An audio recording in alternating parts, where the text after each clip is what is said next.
જય સ્વામિનારાયણ. સહજાનંદ વિદ્યાલયના video lecture શિક્ષણમાં આપ સર્વ વિદ્યાર્થી મિત્રોનું હાર્દિક સ્વાગત છે. ધોરણ 11 રસાયણ વિજ્ઞાન પ્રકરણ 1. આજના લેક્ચરમાં આપણે સીમિત પ્રક્રિયક એનો કન્સેપ્ટ શીખીશું અને સીમિત પ્રક્રિયક કેવી રીતે નક્કી કરાય અને સીમિત પ્રક્રિયકના આધારે નિપજની ગણતરી કેવી રીતે કરાય એ આપણે જોઈશું.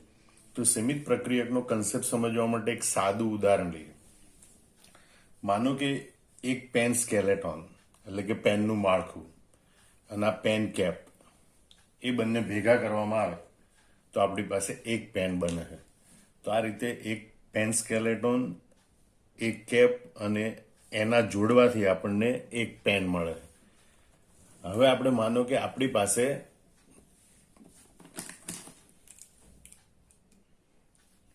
5 કેપ છે અને 3 પેન સ્કેલેટોન છે. તો એની મદદથી આપણે મહત્તમ કેટલી પેન બનાવી શકીએ. તો આપણે જોઈએ કે એક સ્કેલેટોન અને એક પેન છે એને આપણે ભેગી કરીએ એટલે એક પેન બને. બીજું પેન સ્કેલેટોન અને બીજી પેન કેપ છે એને ભેગી કરીએ એટલે બીજી પેન બને. અને ત્રીજું પેન સ્કેલેટોન અને ત્રીજી કેપ એને તો આ ત્રીજી પેન બને છે. પણ એમ કરવાથી આ 2 કેપ બાકી રહી જાય અને હવે આગળ પેન બનાવવાની પ્રક્રિયા અટકી જાય. એનો મતલબ કે પેન સ્કેલેટોનની સંખ્યા જે હતી એ ઓછી હતી, એ સંપૂર્ણ વપરાઈ ગઈ અને એના કારણે હવે આગળ પેન બનાવવાની પ્રક્રિયા અટકી ગઈ. તો પેન સ્કેલેટોનની જે સંખ્યા હતી, જે જથ્થો હતો એ સીમિત હતો. એટલે આ પેન બનાવવાની પ્રક્રિયામાં અહીંયા જે પેન સ્કેલેટોનનો જથ્થો હતો એને સીમિત પ્રક્રિયક એમ ગણી શકાય. એટલે આપણે એમ કહી શકીએ કે જે પ્રક્રિયક રાસાયણિક પ્રક્રિયા દરમિયાન પહેલા વપરાઈ જાય અને તે સંપૂર્ણ વપરાઈ જાય ત્યારે પ્રક્રિયા અટકે અને વધુ નિપજ બનતી નથી, એવા પ્રક્રિયકને સીમિત પ્રક્રિયક કહે છે. અહીંયા માનો કે પેન સ્કેલેટોન હતું 3, એ સંપૂર્ણપણે વપરાઈ ગયો, ત્યાર પછી વધુ આગળ પેન બનાવવાની પ્રક્રિયા અટકી ગઈ. એટલે જે પ્રક્રિયક પહેલા વપરાઈ ગયો અને એના કારણે પ્રક્રિયા અટકી ગઈ તો એ પ્રક્રિયક છે સીમિત પ્રક્રિયક કહેવાય. માટે અહીંયા આ જે પેન સ્કેલેટોન હતું એ આપણું સીમિત પ્રક્રિયક કહેવાય. હવે પેન બનાવવાની પ્રક્રિયા અટકી ગઈ ત્યારે પણ હજી આ 2 પેન કેપ બાકી રહી ગઈ છે. એનો મતલબ કે વધારાનો પ્રક્રિયક છે, જે પ્રક્રિયા પૂર્ણ થવા છતાં પણ હજી હાજર છે. તો જે પ્રક્રિયક હજી પ્રક્રિયા અટકી ગઈ હોય ત્યારે પણ હાજર હોય તો એવા પ્રક્રિયકને અધિક પ્રક્રિયક કહે છે. જે આપણે આ રીતે વ્યાખ્યાયિત કરી શકીએ. જે પ્રક્રિયક સીમિત પ્રક્રિયક વપરાઈ જવાને કારણે પ્રક્રિયા અટકે ત્યારે પણ બાકી રહે અને પ્રક્રિયા મિશ્રણમાં હાજર હોય તો એવા પ્રક્રિયકને અધિક પ્રક્રિયક કહે છે. હવે પરીક્ષામાં આપણને એમ પૂછે કે સીમિત પ્રક્રિયક એટલે શું સમજાવો, અથવા તો ટૂંક નોંધ લો કે સીમિત પ્રક્રિયક. તો આ નાનકડા 5 વાક્યો તમારે યાદ રાખવાના. તો પહેલું આપણે કે ઘણી વખત રાસાયણિક પ્રક્રિયા કરવામાં આવે ત્યારે હાજર રહેલા પ્રક્રિયકનો જથ્થા એ સમતોલિત રાસાયણિક પ્રક્રિયાની ગણતરી પ્રમાણે એક્ઝેક્ટ હોતા નથી. યાદ રાખજો, ઘણી વખત રાસાયણિક પ્રક્રિયા કરવામાં આવે ત્યારે હાજર રહેલા પ્રક્રિયકોના જથ્થા છે એ સમતોલિત રાસાયણિક પ્રક્રિયાની ગણતરી પ્રમાણે એક્ઝેક્ટ હોતા નથી. આવા સંજોગોમાં એક પ્રક્રિયક બીજા પ્રક્રિયક કરતાં વધારે હોય છે. દાખલા તરીકે H2 plus Cl2 gives 2HCl. પ્રક્રિયા મિશ્રણમાં આપણે 1 લિટર હાઇડ્રોજન અને 1 લિટર ક્લોરીન વાયુ લઈને પ્રક્રિયા શરૂ કરીએ તો એક્ઝેક્ટ બંને પ્રક્રિયક સંપૂર્ણપણે વપરાઈ જાય અને 2 લિટર HCl બને. તો એમ કહેવાય કે અહીંયા પ્રક્રિયા મિશ્રણમાં આપણે જરૂરી હતો એટલો સમતોલિત જથ્થો લીધો છે. પણ જો પ્રક્રિયા મિશ્રણમાં 2 લિટર હાઇડ્રોજન અને 3 લિટર ક્લોરીન લઈને પ્રક્રિયા શરૂ કરવામાં આવે તો બંને 2 લિટર પ્રક્રિયક વપરાઈ જાય. 2 લિટર હાઇડ્રોજન અને 3 લિટર ક્લોરીન લઈને પ્રક્રિયા શરૂ કરવામાં આવે તો બંનેના 2 લિટર વપરાઈ જાય અને 4 લિટર HCl બને. ત્યારે હજી પણ આ 1 લિટર ક્લોરીન બાકી રહે, આ સંપૂર્ણપણે વપરાઈ જાય. એટલે હવે ફરીથી જો તમે ઘણી વખત રાસાયણિક પ્રક્રિયા કરવામાં આવે ત્યારે હાજર રહેલા પ્રક્રિયકોના જથ્થા એ સમતોલિત રાસાયણિક પ્રક્રિયાની ગણતરી પ્રમાણે હોતા નથી. આવા સંજોગોમાં એક પ્રક્રિયક બીજા પ્રક્રિયક કરતાં વધારે હોય છે. આ પ્રક્રિયક આના કરતાં વધારે છે. હવે જે પ્રક્રિયક ઓછા પ્રમાણમાં હોય તે કેટલાક સમય પછી વપરાઈ જાય, ત્યારબાદ બીજા પ્રક્રિયકનું પ્રમાણ ગમે તેટલું વધારે હોય તો પણ પ્રક્રિયા આગળ વધતી નથી. આ હાઇડ્રોજન વપરાઈ જાય ત્યાર પછી અહીંયા ક્લોરીનનું પ્રમાણ ગમે તેટલું હોય, પ્રક્રિયા આગળ વધતી નથી. આમ જે પ્રક્રિયક પહેલાં સંપૂર્ણ વપરાઈ જાય અને બનતી નિપજના ઉત્પાદનને સીમિત કરે તેને સીમિત પ્રક્રિયા કહે છે. વ્યાખ્યા ફરીથી યાદ કરી લો. જે પ્રક્રિયક પહેલાં સંપૂર્ણ વપરાઈ જાય અને બનતી નિપજના ઉત્પાદનને સીમિત કરે એટલે કે પ્રક્રિયા અટકે તો એને સીમિત પ્રક્રિયા કહે છે. અને બીજું, જે પ્રક્રિયક વધારે હોય અને પ્રક્રિયા અટકી ગયા પછી પણ પ્રક્રિયા મિશ્રણમાં હાજર હોય તો એને અધિક પ્રક્રિયા કહે છે. આપણે આ બાબત અન્ય ઉદાહરણો દ્વારા પણ સમજીએ. કોયડો 1.5 50 કિલોગ્રામ નાઇટ્રોજન અને 10 કિલોગ્રામ હાઇડ્રોજનની પ્રક્રિયાથી મળતા NH3ની ગણતરી કરો. હવે એનો મતલબ કે ડાયનાઇટ્રોજન અને ડાયહાઇડ્રોજન વચ્ચેની પ્રક્રિયાથી એમોનિયા બનવાનું સમીકરણ લખવું પડે અને પહેલાં તો સમતોલિત જથ્થો કેટલો હોય એ દર્શાવવું પડે. તો સૌથી પહેલાં આપણે સંતુલિત સમીકરણ લખીશું. N2 + 3H2 gives to Na3. Nitrogen અને હાઇડ્રોજન વચ્ચેની પ્રક્રિયા થઈને એમોનિયા બને એનું આ સમતોલિત સમીકરણ છે. સમતોલિત પ્રક્રિયા સમીકરણ પ્રમાણે જોઈતો સમતોલિત જથ્થો આ પ્રમાણે છે. નાઇટ્રોજનનું મોલર દળ અથવા તો આણ્વિક દળ 2 ગુણ્યા નાઇટ્રોજનનું પરમાણુ દળ 14 બરાબર 28 ગ્રામ. જરૂરી હાઇડ્રોજનનું આણ્વિક દળ 2 હાઇડ્રોજનનું આણ્વિક દળ ગુણ્યા 3 અણુ એના એટલે 3 ગુણ્યા 2 એટલે 6 ગ્રામ. અને નાઇટ્રોજનનું આણ્વિક દળ 17 છે એટલે ટોટલ 2 ગુણ્યા 17 બરાબર 34 ગ્રામ. આમ સમતોલિત જથ્થો આ પ્રમાણે ગણાય કે 28 ગ્રામ નાઇટ્રોજન એ 6 ગ્રામ હાઇડ્રોજન સાથે પ્રક્રિયા કરે એટલે 34 ગ્રામ એમોનિયા બને. અહીં 28 ગ્રામ અને 6 ગ્રામ હાઇડ્રોજનનો જથ્થો લઈએ સમતોલિત જથ્થો છે અને બંને સંપૂર્ણ પ્રક્રિયા કરે ત્યારે 34 ગ્રામ એમોનિયા બનશે અને ડાયનાઇટ્રોજન કે ડાયહાઇડ્રોજન વધશે નહીં.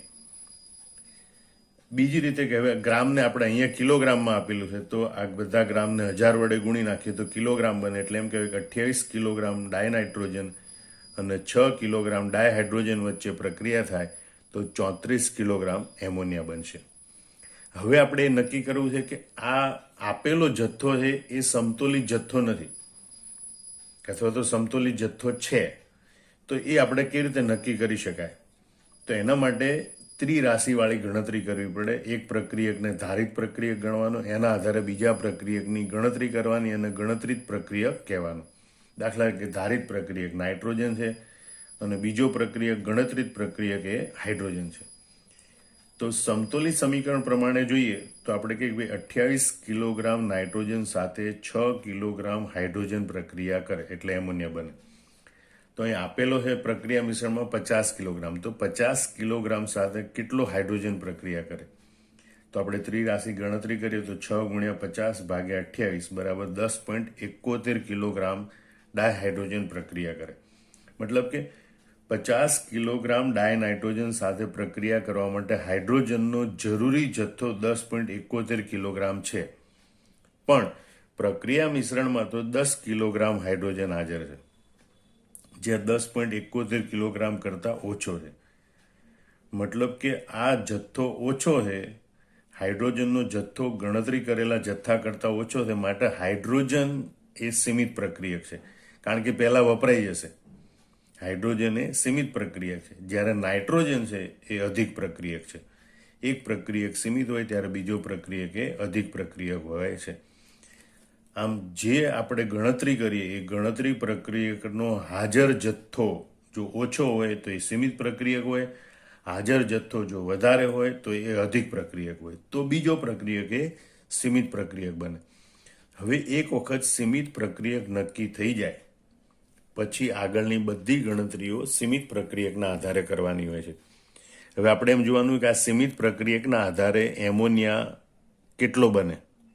તો સીમિત પ્રક્રિયક આપણો ડાયહાઇડ્રોજન છે અને નિપજ આપણે એમોનિયા બનાવવાની. સમતોલિત સમીકરણ મુજબ જોઈએ તો 6 કિલોગ્રામ હાઇડ્રોજન વપરાય ત્યારે 34 કિલોગ્રામ એમોનિયા ઉત્પન્ન થાય. કિલોગ્રામ હાઇડ્રોજન વપરાય ત્યારે 34 કિલોગ્રામ એમોનિયા ઉત્પન્ન થાય. તો જથ્થામાં 10 કિલોગ્રામ હાઇડ્રોજન હાજર છે, તો 10 કિલોગ્રામ હાઇડ્રોજન વપરાય ત્યારે કેટલા કિલોગ્રામ એમોનિયા બને? તો 34 ગુણ્યા 10 ભાગ્યા 6 બરાબર 56.67 કિલોગ્રામ એમોનિયા બનશે. હવે આપણે જોઈ શકીએ છીએ કે આ પ્રક્રિયામાં આ સીમિત પ્રક્રિયક હાઇડ્રોજન છે અને એના કારણે બંને પ્રક્રિયક પૂરા વપરાતા નથી. નાઇટ્રોજન બાકી પડ્યો રહેશે પ્રક્રિયા મિશ્રણમાં અને સંપૂર્ણ આ બંને વચ્ચે આટલા જથ્થાની પ્રક્રિયા થશે ત્યારે પ્રક્રિયા અટકશે ત્યારે પ્રક્રિયા મિશ્રણમાં 56.67 કિલોગ્રામ એમોનિયા હાજર હશે. આમ સીમિત પ્રક્રિયક કેવી રીતે નક્કી કરાય એ આપણે જોઈએ કે જે બે પ્રક્રિયકોનો જથ્થો આપણને આપેલો હોય એ પૈકી એક પ્રક્રિયકને આપણે ધારી લેવાનો, એને ધારિત પ્રક્રિયક કહેવાનો, અને એના ઉપરથી બીજા પ્રક્રિયકનું જરૂરી પ્રમાણ ગણતરી કરવાની, એને આપણે ગણતરીત પ્રક્રિયક કહીશું. માનો કે એક્સ ગ્રામ ધારિત પ્રક્રિયક છે, એની સાથે સમીકરણ મુજબ, સમતોલી સમીકરણ મુજબ વાય ગ્રામ પ્રક્રિયક વપરાય છે. તો આપણને જે આપેલો જથ્થો છે એના ઝેડ ગ્રામ ધારિત પ્રક્રિયક સાથે આ બીજો પ્રક્રિયક કેટલો વપરાશે એને આપણે ડબલ્યુ ગ્રામ ધારીએ તો ડબલ્યુ ગ્રામ બરાબર વાય ગુણ્યા ઝેડ અપોન એક્સ. તો આ જે ડબલ્યુ ગ્રામ જથ્થો મળે એ આપણો જરૂરી જથ્થો છે, બીજા પ્રક્રિયકનો જરૂરી જથ્થો છે ઝેડ ગ્રામ સાથે પ્રક્રિયા કરવા માટે. એક પ્રક્રિયકના ઝેડ ગ્રામ સાથે બીજા પ્રક્રિયકનો જરૂરી જથ્થો ડબલ્યુ ગ્રામ છે. પણ રકમમાં આપણને આપેલો હોય કે ભાઈ આટલો જથ્થો હાજર છે, પ્રેઝન્ટ હાજર જથ્થો એટલે પ્રેઝન્ટ જથ્થો, એ બંનેની કમ્પેરિઝન કરવાની. આ હાજર જથ્થાને ખાસ ધ્યાનમાં રાખવાનું.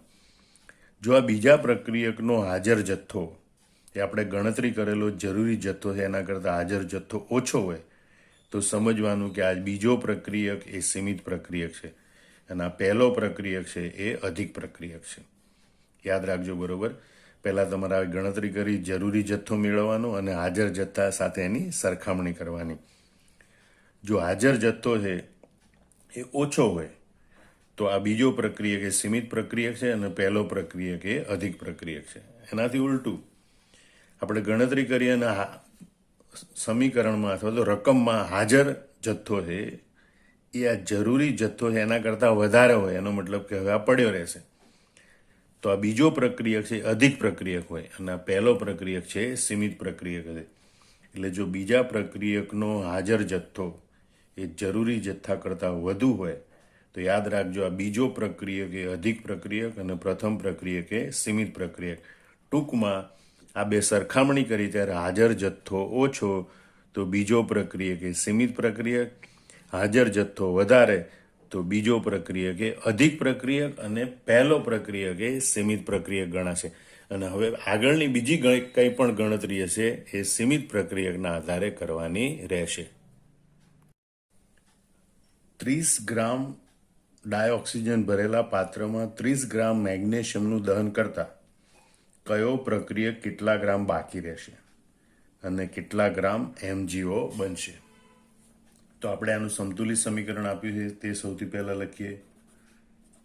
2mg plus O2 it gives 2MgO. Solid gas solid. હવે એ સમીકરણની તત્વયુગ્મિતિ પ્રમાણે જોઈએ તો કેટલા ગ્રામનો જથ્થો સમતોલિત ગણાય? તો 2 ગુણ્યા મેગ્નેશિયમનું પરમાણુ દીઠ 24 બરાબર 48 ગ્રામ, 2 ગુણ્યા ઓક્સિજનનું પરમાણુ દળ 16 બરાબર 16 દુ 32 ગ્રામ. એટલે કે 48 ગ્રામ મેગ્નેશિયમ સાથે 32 ગ્રામ ડાયઓક્સિજન પ્રક્રિયા કરે એટલે 2 ગુણ્યા 24 વત્તા 16, 40 ગુણ્યા 2 બરાબર 80 ગ્રામ અને એટલે 80 ગ્રામ મેગ્નેશિયમ ઓક્સાઇડ બનશે. આમ સમતોલિત જથ્થો એ ગણાશે કે 48 ગ્રામ મેગ્નેશિયમ અને 32 ગ્રામ ઓક્સિજન એ પ્રક્રિયા કરશે, એ સમતોલિત જથ્થો છે. તો એક્ઝેક્ટ પ્રક્રિયા પૂર્ણ થશે ત્યારે 80 ગ્રામ મેગ્નેશિયમ ઓક્સાઇડ બનશે અને મેગ્નેશિયમ ઓક્સિજન બિલકુલ બાકી રહેશે નહીં. હવે આપણે આ મેગ્નેશિયમ કે ઓક્સિજન આ બે પ્રક્રિયકનો જે જથ્થો આપેલો છે એના આધારે એ બેમાંથી કયો સીમિત પ્રક્રિયક છે એની આપણે ગણતરી કરવાની છે. તો આપણે લખીએ એક પ્રક્રિયક, એને આપણે ધારિત પ્રક્રિયક ગણીશું. બીજો પ્રક્રિયક એને આપણે ગણતરીત પ્રક્રિયક કહીશું, જેનો આપણો જથ્થો કેટલો જરૂરી છે એની ગણતરી કરવાની છે. તો પહેલો પ્રક્રિયક આપણે જોયું ભાઈ મેગ્નેશિયમ, બીજો પ્રક્રિયક ઓક્સિજન. હવે સમીકરણ મુજબ જોઈએ આપણે તો સમતુલિત જથ્થો કેટલો છે આ બંનેનો, તો કે ભાઈ 48 ગ્રામ મેગ્નેશિયમ સાથે 32 ગ્રામ ઓક્સિજન છે એ વપરાય પ્રક્રિયા દરમિયાન. પણ અહીંયા આપણને આપેલો જથ્થો 30 ગ્રામ મેગ્નેશિયમનો છે, તો કે ભાઈ 30 ગ્રામ મેગ્નેશિયમ સાથે કેટલો ઓક્સિજન વપરાય. તો ચોકડી ગુણાકાર કરી 32 ગુણ્યા 30 ભાગ્યા 48 બરાબર 16 દુ 32, 16 તરી 48, 3 દાન 30 બરાબર 20 ગ્રામ. 20 ગ્રામ એ ઓક્સિજનનો જરૂરી જથ્થો છે. 30 ગ્રામ મેગ્નેશિયમ સાથે પ્રક્રિયા કરવા માટે ડાયઓક્સિજનનો જરૂરી જથ્થો 20 ગ્રામ છે. બીજા પ્રક્રિયકનો આ ગણતરી કરેલો જથ્થો છે. હવે આપણે જોઈએ ભાઈ રકમમાં કેટલો જથ્થો આપેલો છે આપણને, તો 30 ગ્રામ ડાયઓક્સિજન છે.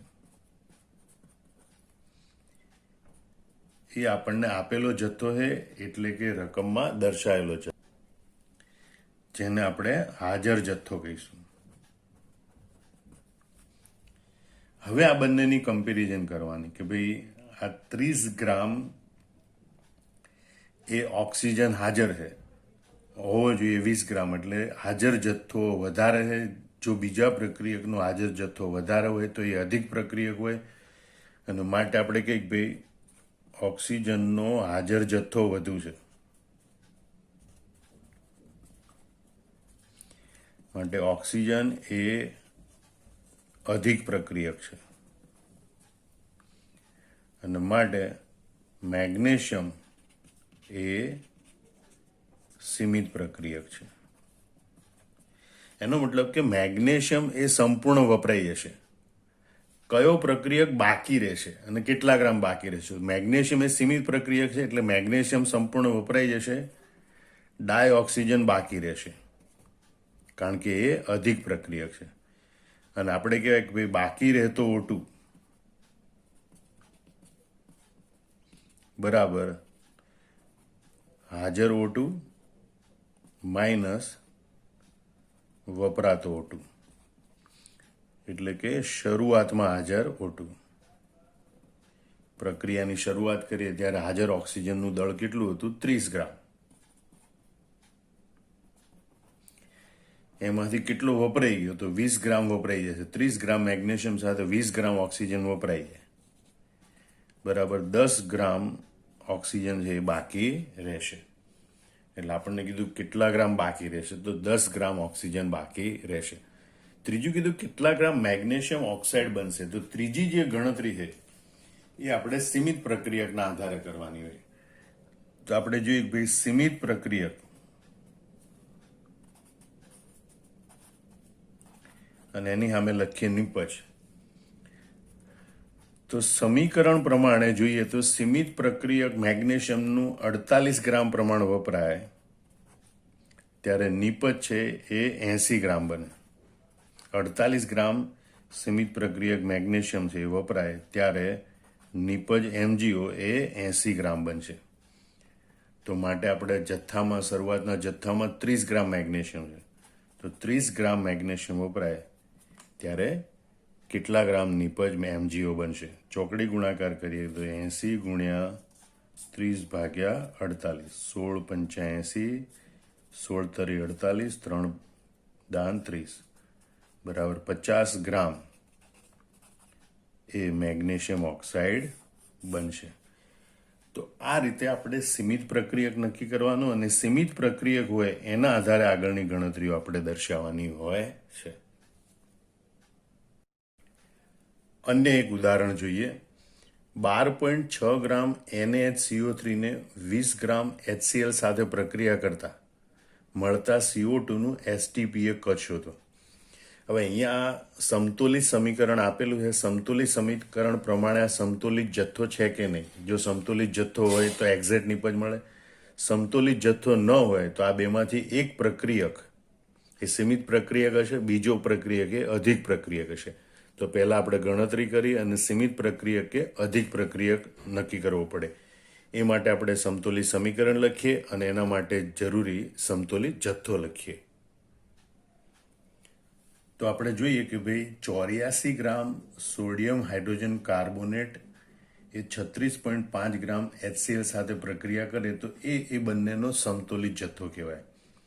એ પ્રક્રિયાને અંતે 44 ગ્રામ કાર્બન ડાયોક્સાઇડ બનશે. બાકીનાનું આપણે દળ અત્યારે જરૂરી નથી એટલે દર્શાવ્યું નથી, બરાબર. કારણ કે કાર્બન ડાયોક્સાઇડનું કેટલું પ્રમાણ મળે એ આપણે જોવાનું છે. મતલબ કે 84 ગ્રામ સોડિયમ હાઇડ્રોજન કાર્બોનેટ અને 36.5 ગ્રામ HClની પ્રક્રિયા થાય તો 44 ગ્રામ કાર્બન ડાયોક્સાઇડ બનશે. અથવા એમ કહેવાય કે STPA 22.4 લીટર. કારણ કે કાર્બન ડાયોક્સાઇડ એ વાયુ સ્વરૂપ છે. 1 મોલ હોય, 1 મોલનું મોલર કદ 22.4 લીટર છે. એટલે કે STPA 22.4 લીટર એ કાર્બન ડાયોક્સાઇડ વાયુ બનશે.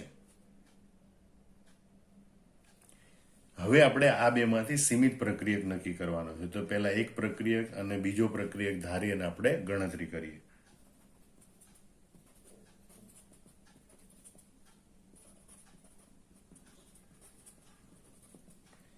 એક પ્રક્રિયક, પહેલો પ્રક્રિયક એને આપણે ધારિત પ્રક્રિયક કહીશું, બીજો પ્રક્રિયક એને આપણે ગણતરીત પ્રક્રિયક કહીશું, એટલે કે ગણતરી કરવા માટેનો પ્રક્રિયક કહીશું. ધારિત પ્રક્રિયક તરીકે આપણે લઈએ NaHCO3 અને ગણતરીત પ્રક્રિયક તરીકે લઈએ HCl. તો સમીકરણ મુજબ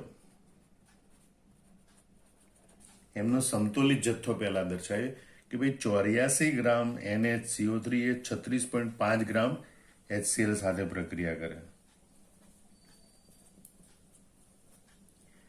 તો માટે આપેલો જથ્થો છે, શરૂઆતનો જથ્થો, એમાં 12.6 ગ્રામ NaHCO3 છે.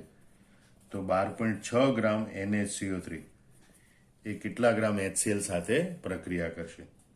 તો ઇઝ ઇક્વલ ટુ 36.5 ગુણ્યા 12.6 અપોન 84 અને એનો જવાબ આવશે 5.5 ગ્રામ. એનો મતલબ એમ કે ભાઈ 12.6 ગ્રામ જે સોડિયમ હાઇડ્રોજન કાર્બોનેટ છે એની સાથે પ્રક્રિયા કરવા માટે 5.5 ગ્રામ એ HClની જરૂર પડશે. એટલે 5 એ આપણે જરૂરી જથ્થો તરીકે ઓળખીશું. જ્યારે રકમમાં આપેલો જથ્થો અથવા તો શરૂઆતમાં હાજર જથ્થો એ કેટલો છે એની જોડે આપણે આની સરખામણી કરવાની. ગણતરી કરેલો જરૂરી જથ્થો અને શરૂઆતનો હાજર જથ્થો 20 ગ્રામ છે. તો આપણે જોઈએ કે ભાઈ હાજર જથ્થો એ ગણતરી કરેલા જથ્થા કરતા વધારે છે.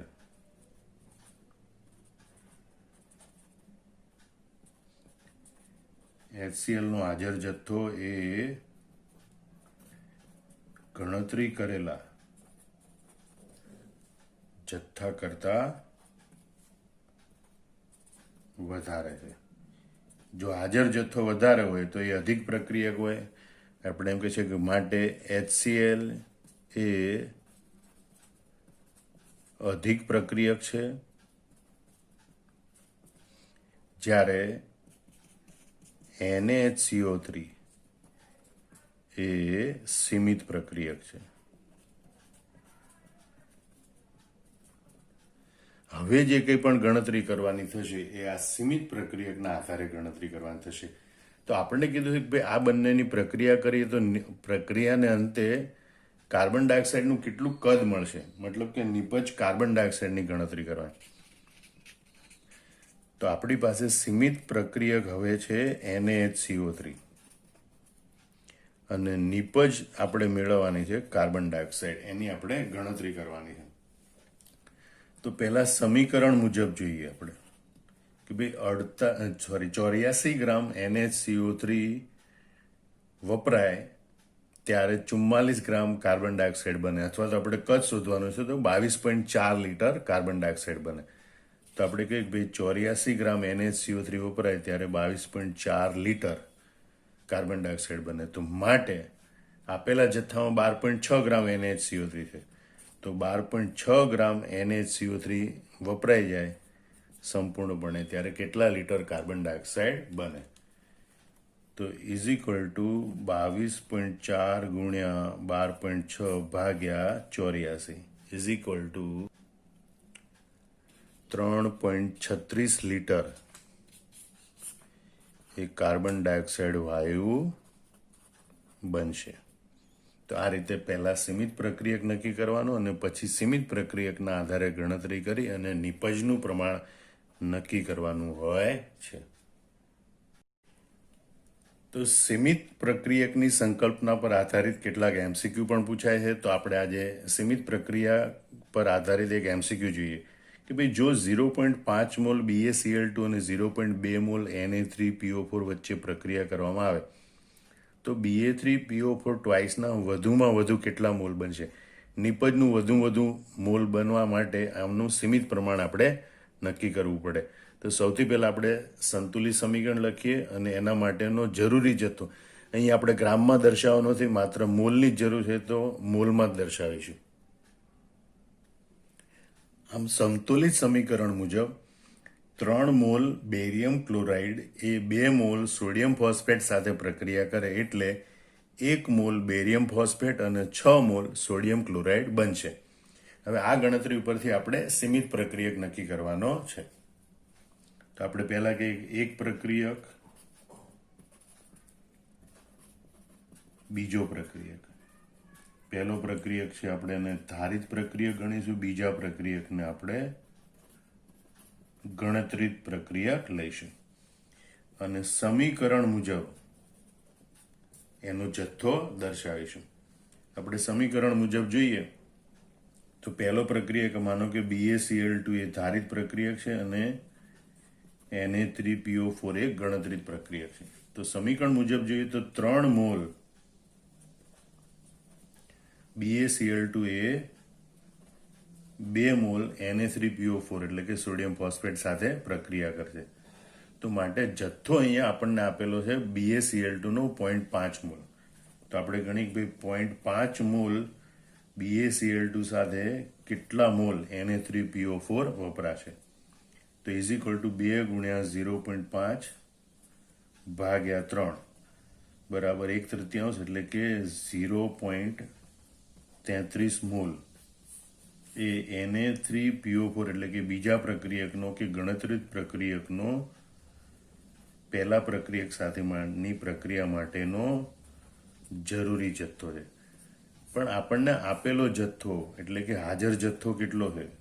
આપેલો જથ્થો અથવા તો કહીએ હાજર જથ્થો શરૂઆતમાં કેટલો છે? Na3PO4 નો 0.2 મોલ. તો આપણે જોઈ શકીએ કે ભાઈ 0.2 મોલ આ જરૂરી જથ્થા કરતાં ઓછા છે. એનો મતલબ એમ કહેવાય કે ભાઈ Na3PO4 નો હાજર જથ્થો એ ગણતરી કરેલા જથ્થા કરતા ઓછો છે.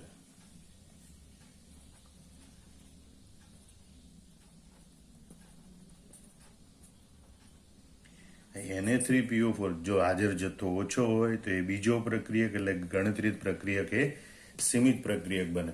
માટે આપણે એમ કહીએ કે ભાઈ Na3PO4 એ સીમિત પ્રક્રિયક છે અને જે સીમિત પ્રક્રિયક હોય એના આધારે આગળ ગણતરી કરવાની હોય. માટે આપણે લખીએ સીમિત પ્રક્રિયક અને નિપજ. અહીં સીમિત પ્રક્રિયક તરીકે આપણે Na3PO4 અને નિપજ આપણે Ba3PO4 ટ્વાઇસના મોલ ગણવાના છે એટલે Ba3PO4 ટ્વાઇસ લઈશું. તો અહીં સમીકરણ મુજબ જોઈએ આપણે તો 2 મોલ Na3PO4 વપરાય તો 1 મોલ Ba3PO4 ટ્વાઇસ બને. 2 મોલ Na3PO4 વપરાય તો 1 મોલ BA3PO4 એટલે કે સોડિયમ ફોસ્ફેટની 2 મોલની પ્રક્રિયાથી 1 મોલ બેરિયમ ફોસ્ફેટ બને. તો માટે રકમમાં આપ્યા મુજબ Na3PO4ના 0.2 મોલ છે. તો 0.2 મોલ Na3PO4 વપરાય તો કેટલા મોલ BA3PO4 ટ્વાઇસ બને? તો ઇઝ ઇક્વલ ટુ 0.2 ગુણ્યા 1 ભાગ્યા 2, 2 2 બરાબર 0.1 મોલ એ BA3PO4 ટ્વાઇસ બનશે. અને એ અહીંયા વિકલ્પ ડીમાં આપેલું છે, માટે એમ કહી શકીએ કે વિકલ્પ ડી એ સાચો છે. MCQ તરીકે પૂછી શકાય એવો સીમિત પ્રક્રિયકની સંકલ્પના પર આધારિત આપણે એક ઓર ઉદાહરણ જોઈએ. A+2B gives C એ પ્રક્રિયા માટે એના 5 મોલ અને બીના 8 મોલ વચ્ચે પ્રક્રિયા કરવામાં આવે તો પ્રક્રિયાને અંતે સીના કેટલા મોલ બનશે? તો સૌથી પહેલા આપણે આનું સંતુલિત સમીકરણ લખીએ. તો A+2B gives C અને આ સંતુલિત સમીકરણ મુજબ મોલનો જથ્થો જોઈએ તો 1 મોલ પ્રક્રિયક એ 2 મોલ પ્રક્રિયક બી સાથે પ્રક્રિયા કરશે એટલે આપણને 1 મોલ નિપજ સી મળશે. હવે આપણને જે 5 મોલ અને 8 મોલ જથ્થો આપેલો છે એના આધારે પ્રક્રિયક એ અથવા પ્રક્રિયક બી એમાંથી કયો પ્રક્રિયક સીમિત પ્રક્રિયક છે આપણે નક્કી કરવાનું. તો એક પ્રક્રિયકને આપણે ધારી લઈએ ધારિત પ્રક્રિયક અને બીજા પ્રક્રિયકના જથ્થાની એને અનુરૂપ ગણતરી કરીએ. તો સમીકરણ મુજબ જોઈએ આપણે તો પ્રક્રિયક એને ધારિત ગણીએ અને પ્રક્રિયક બીને ગણતરીત પ્રક્રિયક ગણીએ. તો 1 મોલ પ્રક્રિયક એ 2 મોલ પ્રક્રિયક બી સાથે પ્રક્રિયા કરે. તો માટે સમીકરણ મુજબ આપણે જોઈએ તો પ્રક્રિયક એના 5 મોલ છે, માટે આપણે 5 મોલ પ્રક્રિયક એ કેટલા મોલ સાથે પ્રક્રિયા કરશે? 5 ગુણ્યા 2 ભાગ્યા 1 બરાબર 10 મોલ એ પ્રક્રિયક બી વપરાય. એટલે કે પ્રક્રિયક એના 5 મોલ સાથે પ્રક્રિયા કરવા માટે પ્રક્રિયક બીનો જરૂરી જથ્થો એ 10 મોલ છે, જ્યારે હાજર જથ્થો અથવા તો આપેલો જથ્થો એ 8 મોલ છે.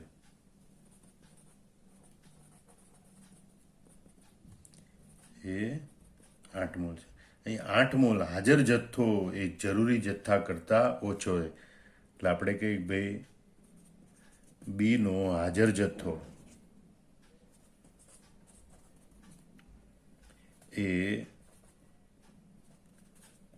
જરૂરી જથ્થા કરતા ઓછો છે અને માટે બી જો હાજર જથ્થો ઓછો હોય તો બી એ સીમિત પ્રક્રિયક બને. બી એ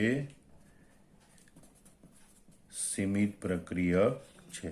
હવે આગળની ગણતરી છે એ સીમિત પ્રક્રિયકના આધારે કરવી પડે અને એના આધારે આપણે નિપજ શોધવી પડે. સીમિત પ્રક્રિયક અને નિપજ. સીમિત પ્રક્રિયક આપણી પાસે બી છે અને નિપજ આપણે મેળવવાની છે સી. તો સમીકરણ મુજબ આપણે જોઈએ તો 2 મોલ પ્રક્રિયક બી વપરાય ત્યારે નિપજ સીના 1 મોલ બને. 2 મોલ પ્રક્રિયક બી વપરાય ત્યારે નિપજ સીનો 1 મોલ બને. તો આપણી પાસે હાજર જથ્થો છે બીનો 8 મોલ. તો 8 મોલ સીમિત પ્રક્રિયક બી વપરાય ત્યારે કેટલા મોલ સી બને? બરાબર 8 ગુણ્યા 1 ભાગ્યા 2 બરાબર 2 ચોક 8 એટલે 4 મોલ એ નિપજ સી બને. આમ આપણે વિકલ્પમાં જોઈએ તો વિકલ્પ બી એમાં 4 મોલ દર્શાવેલું છે, માટે વિકલ્પ બી એ સાચો છે. આમ આપણે સીમિત પ્રક્રિયક એની સંકલ્પના સમજ્યા અને એના ઉપર આધારિત ઘણા બધા ઉદાહરણ ભણ્યા. તો આ બધા ઉદાહરણની રકમ તમારે લખી લેવાની અને પછી બધા દાખલા જાતે ગણવાના. જય સ્વામિનારાયણ.